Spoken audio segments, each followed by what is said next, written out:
Olá,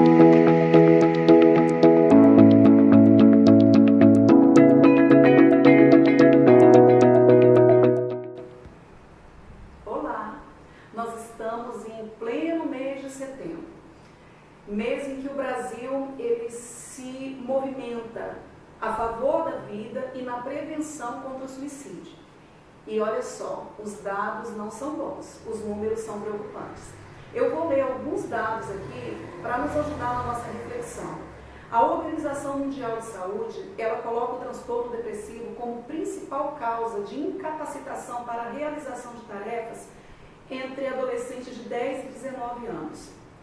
No Brasil, embora nós não tenhamos dados estatísticos, estima-se que é entre 1 a 3% da população de 0 a 17 anos, o que dá mais ou menos em torno de 8 milhões de pessoas. Esse é um número muito preocupante. E em um periódico científico, com o nome traduzido por Pediatria, coloca que a hospitalização de crianças e adolescentes que ou tentaram suicídio ou pensaram nele dobrou na última década. Então, os números nos preocupam e nos mostram que, como pais, nós precisamos, como famílias, nós precisamos cercar os nossos filhos de proteção nessa área. Alguns eventos traumáticos podem vir a ser um gatilho, né? Como, por exemplo, separação de pais, morte de um ente querido, bullying nas escolas ou virtual, que é um assunto para outro vídeo, mas que tem aumentado demais as situações envolvendo bullying virtual. Enfim, situações traumáticas podem vir a ser um gatilho, né, para causar uma depressão. O fator genético também é um outro que a gente precisa considerar. Os estudos mostram que pais e mães que tiveram depressão pode aumentar a chance da criança ter depressão, desenvolver depressão em até 5 vezes mais. E outro fator também é alguns transtornos que podem abrir portas para que se gere também a depressão. Por exemplo, o transtorno de déficit de atenção e hiperatividade. Né? Os estudos mostram que crianças ansiosas, elas têm a tendência de desenvolver ao longo da vida pelo menos uma vez a depressão. Então, são muitos fatores, muitos, mas hoje vamos nos deter um pouquinho em relação ao estilo de vida que a sociedade atual impõe para nós adultos e também para as crianças. Dentro desse estilo de vida imposto, nós temos alguns fatores que nós precisamos refletir e considerar. E alguns hábitos para proteger os nossos filhos, nós vamos precisar, inclusive, rever alguns hábitos nossos enquanto adultos. Por exemplo, as nossas crianças de hoje em dia, elas estão com uma agenda muito apertada. Elas estão vivendo um aceleramento de atividades. Está tirando das nossas crianças o tempinho para elas serem crianças, para elas brincarem. A agendinha lotadinha desde manhã até a noite, com tarefas, cursos, programações. Nós precisamos rever isso. Nossas crianças precisam ter tempo de brincar. Brincar ao ar livre, brincar de boneca, brincar de carrinho, chutar bola. Isso precisa ser resgatado. Outro fator muito preocupante é a competição predatória, incentivada pelas mídias, estimulada em algumas escolas, às vezes até dentro da família. Olha só, eu vou dar um exemplo. Às vezes a criança chega com uma nota que ela tirou da escola com meio ponto. Quando mostra para o papai, para a mamãe ou para o responsável, às vezes, qual que é a reação? Mas o seu irmão tirou 1. Por que você não tirou 1 como seu irmão? Você vive tirando meio ponto. Olha o seu irmão. E de repente, na outra atividade, a criança tira 0,7.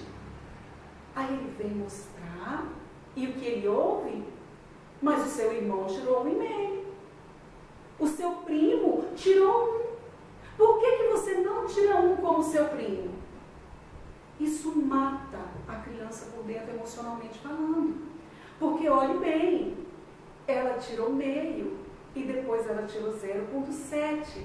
em relação a ela mesma, ela evoluiu.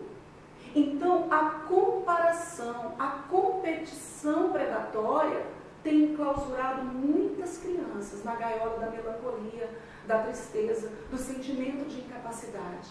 A criança, ela sempre deve ser comparada em relação a ela mesma.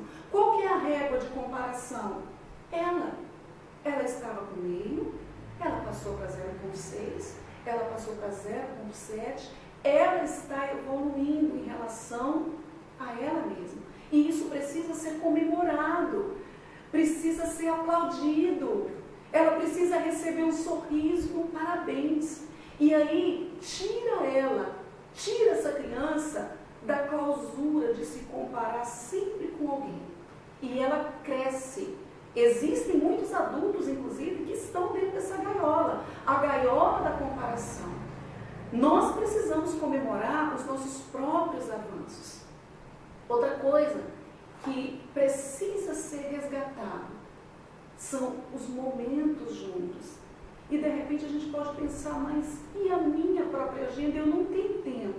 Mas vamos falar hoje aqui de qualidade de tempo. E uma dica muito importante que ajuda muito: o comer junto, o estar na mesa juntos. Isso tem um valor de cura sentimental e de prevenção de tristezas, depressões e outros transtornos muito grande. Sabe, a mãe olhar para o filho, olha, fecha a boca para comer. Isso é importante.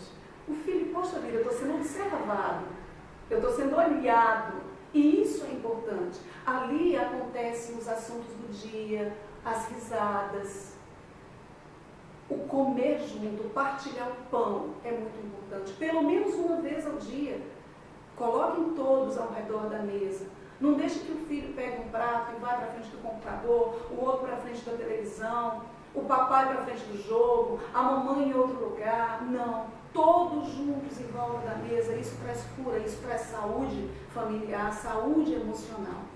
Outra coisa é o contato, o toque, o olho no olho. Por muitos anos eu trabalhei em escolas e há algum tempo eu fiz gestão desse processo educacional. E em reunião de pais, às vezes a gente convidava, né, a mamãe, o papai, estava ali, o filho, e a gente convidava, falava, olha no olho do seu filho agora por um tempo. E a gente percebia alguma dificuldade para fazer isso. Ficava desviando o olho e a gente ia estimulando. Não, olha no olho, não tira por algum tempo.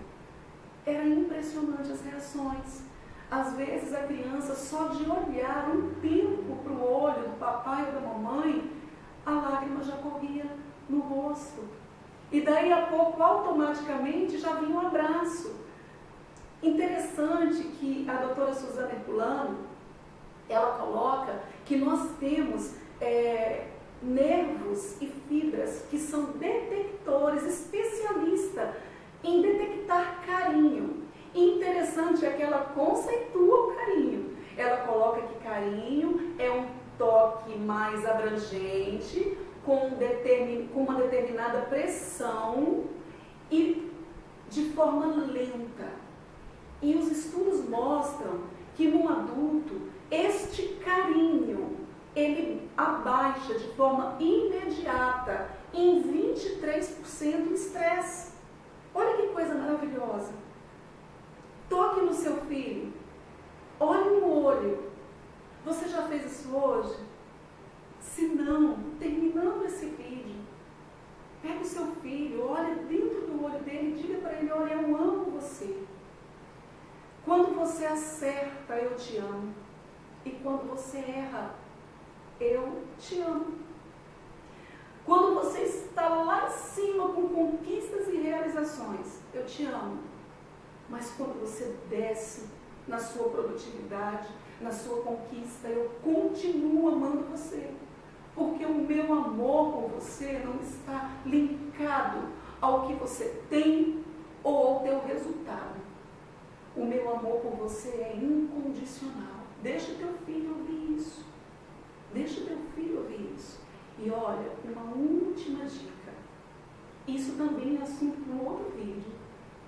Coloque limites. Quando uma criança recebe limites coerentes, quando uma criança recebe limites permeados de amor e de coerência, ela se sente protegida. Uma criança sem a cerca, sem ser cerceada por limite, ela se sente desprotegida. E isso gera nela uma insegurança. São pequenas dicas. É claro que o assunto é muito mais amplo. Hoje a gente está fazendo um pequenino recorte, mas eu quero também incentivar você. Fique atento às mudanças comportamentais dos seus filhos. Crianças geralmente manifestam sintomas de depressão de forma diferente do adulto. Ela pode ter crises de irritação, ela pode ter aparentes crises de ira, melancolia, isolamento, sentimento de culpa.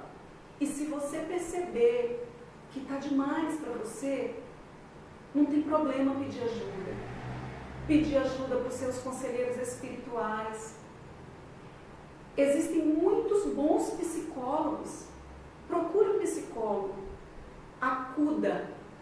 Socorra enquanto é tempo, para que nós jamais venhamos ver pessoas que a gente ama dentro dessa estatística fria e assustadora. Vamos cercar os nossos filhos. A responsabilidade é minha, a responsabilidade é sua. Foi muito bom estar com você.